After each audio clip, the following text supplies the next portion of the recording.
What's up, guys? How's it going? My name is Joe. We are back with another episode of British Guy Reacts. Now, previously, we did a video about LeBron's scoring record, and I see you guys in the comments, and I saw quite a few people saying, yeah, LeBron's good, but I take Bill Russell over him any day. Now, Bill Russell is a guy whose name I hear here and there. Like, I'm not a die-hard basketball fan. I do follow the Celtics, which I know he played for, but I don't really know much about him apart from, like, he's got the most, or one of the most championship rings in history. So we're going to dive into it and find how good was Bill Russell actually in this video today. If you are new around here, do subscribe to the channel, give the video a like, comment down below, go check out my gaming channel somewhere up there. Please do subscribe, guys. Let's go.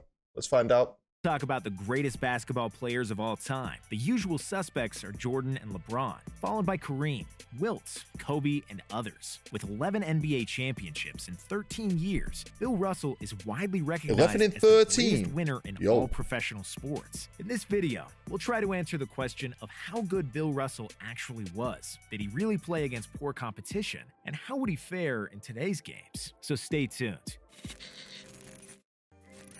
Second pick in the draft, and coming to Boston, Red Auerbach is often considered the best basketball GM ever, with 16 rings as a coach and executive.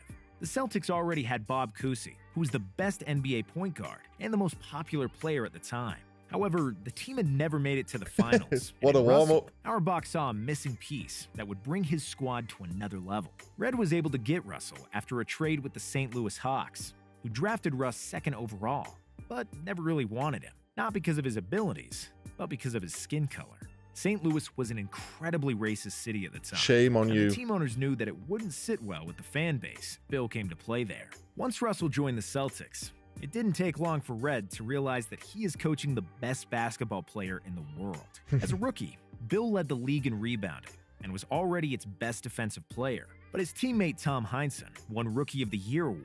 With two-star rookies joining Cousy and Bill Sharman, Boston finally had a championship team. The Celtics met Bob Pettit and his St. Louis Hawks in the 1957 NBA Finals and were able to prevail in 7 games. Russ averaged 13.3 points and 23 rebounds for the series. Instantly 23 proved the Hawks ownership wrong for trading him away. Titles, titles, titles. Titles I do adore. In 1958, in Russell's second season, the Hawks would avenge their loss and win their first and last title in franchise history. From that point on, Russell and the Celtics held a firm grip on the championship trophy, and like a mad Rottweiler, they wouldn't let go of it. From 1959 to 1969, Russell and the Celtics won every NBA championship. That's except crazy. in 1967, when Wilt Chamberlain finally managed to get over the Boston hump. Russ won the NBA MVP 5 times in that span, and he did so in the seasons where Wilt averaged 50 points per game, and when Oscar Robertson was averaging his standard triple-double. He was either the best rebounder in the league,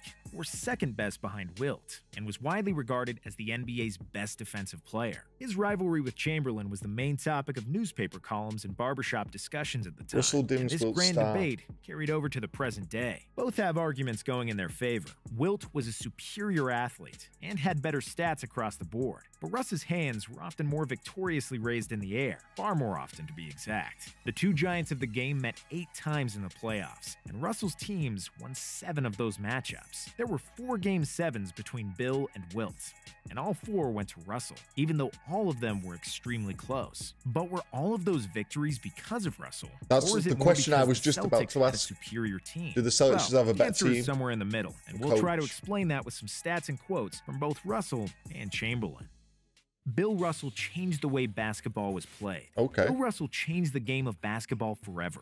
In his first varsity game at college, Bill played against a 3-time All-American center and blocked his first 5 shots. Russell's coach called a timeout and said, "You can't play defense like that," because he had never seen a shot being blocked before. Basketball was a very horizontal game in the 50s, and Russ was the first player to play it vertically. He was jumping straight up to block shots. He wasn't shooting underhanded scoop layups, and was the first center to lead the break coast to coast. Bob Cousy was the best NBA point guard in the 50s. With him and Russell, the Celtics introduced another new thing to the game, the fast break, which they perfected and played better than anybody. On the defensive end, Russell was a true pioneer, and this is where he had the greatest impact on the court. He was the first center who blocked shots, and the first one that played help defense. Extremely mobile at 6'10", Bill would often guard up to 3 players during one possession. Blocks weren't counted in official statistics at the time, but I'm sure both Russell and Chamberlain how much the game's would rank changed at the top of the all-time list if they did count. because of players like this. If you give his stats a superficial glance, you'd say that his career average of 15 points Seems per game, a little low. 44% shooting percentage, and 56% from the free throw line are mediocre numbers. Yeah. However, when Russ came to the league, the average shot percentage was only 38%.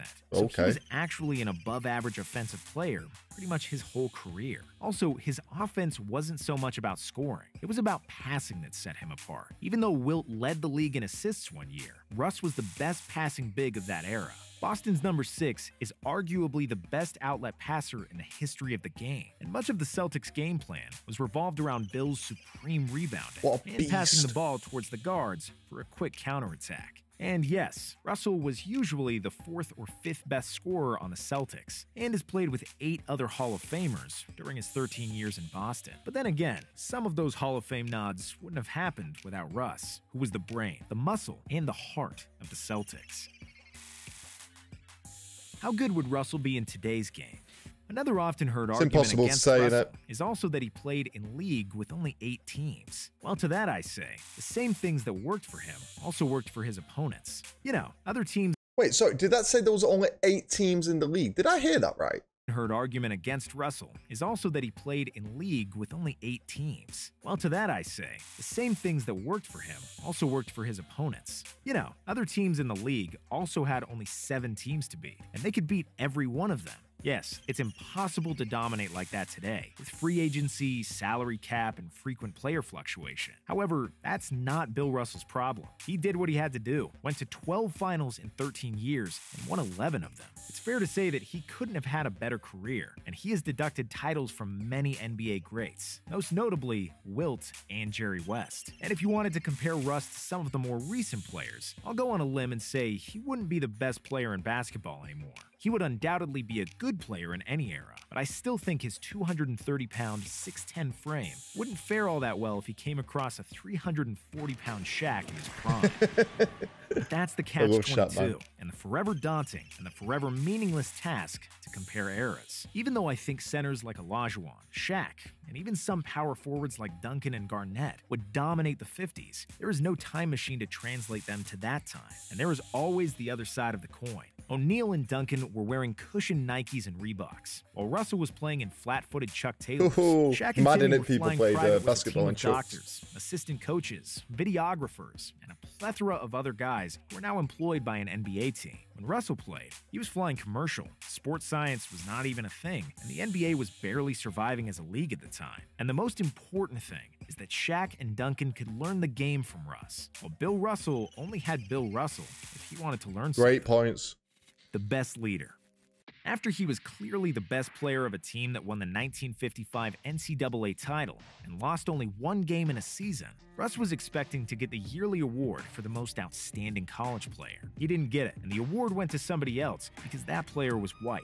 From that point on, outraged and disappointed, Russell swore that he would only care about one stat, the W. The core question he always asked himself was, what can I do to make my team win? He read about Wilt's supremacy, but never wanted to change his game to try to match Wilt's numbers. And because he understood Wilt was a superior individual player, Russell played to his strengths and relied on his teammates. Did he have better teammates than Wilt for most of his career? Yeah, he probably did. But were his teammates better because of Russ? Damn right they were. Chamberlain himself said it best. Wilt Chamberlain on the Celtics wouldn't have been as successful because I was a scorer too. I would have taken the ball out of the hands of Heinsohn, Kusi, and others. Similar to Kobe Bryant, Bill Russell had the absolute focus when he played basketball. And in those 48 minutes, there was nothing in this world more important than the game. He was so passionate and so intense that he would throw up before almost every playoff game. In 1967, Russell became the first professional black coach in all major American sports and operated as a player coach. As soon as he became the coach, Russ cut all the social ties he had with his teammates, as he wanted to establish authority without the emotions that go into being one's teammate. And that's what made Russell an all-time great. It was not his physical, it was his mental. The most respected NBA player ever. We can't talk about Russell's legacy without mentioning his work off the court. Bill Russell meant a lot for civil rights movements in America. In a racially segregated country, Russell was vocal about what he thought was right. When he didn't get served in a Kentucky restaurant, he and other black Celtics players refused to play in the next day's game, and thus sent a powerful message across the league and the nation. Russell also stood with Ali when he refused to fight in Vietnam, and was in the first row when Dr. King made the "I Have a Dream" speech in Washington. Alongside Oscar Robertson and some other players, Russell organized the first players' union and bargained with the NBA, which indebted every NBA player coming after them. Bill was an example of how an athlete should behave and speak. He carried himself with immense pride, and yet was very humble and down to earth. For those reasons, his impact on the game of basketball and the NBA is beyond measure, and that's why the great Bill Russell is the most respected basketball player in history. And there we have it. It was short but sweet, a little 9-minute rundown on how good was Bill Russell actually. So 11 championships in 13 years. That's wild. That is a wild stat. 8 teams in the league is a bit of a weird one. I never knew that was a thing. Like, I assumed it would always be at least like 15, 20 teams, even at the very beginning of the league, just because America's so big. But I guess baseball was just dominant back then. But you guys let me know your thoughts down in the comment. Like, I saw a lot of you guys were passionate about Bill Russell, and I can see why. Like, he was playing. I don't like the argument of he wasn't playing against as good players, because you can only beat what is in front of you. And if you beat him 11 out of 13 times, that's a great bloody record. Doesn't matter. Like, his era as a whole just wouldn't be as good as a modern era. Like, this guy mentioned sports scientists, just the way they're looked after, learning from the people that have come before you. You know, every sport gets better over time. It's just the way things are. But I am interested to see your comments on this one down below.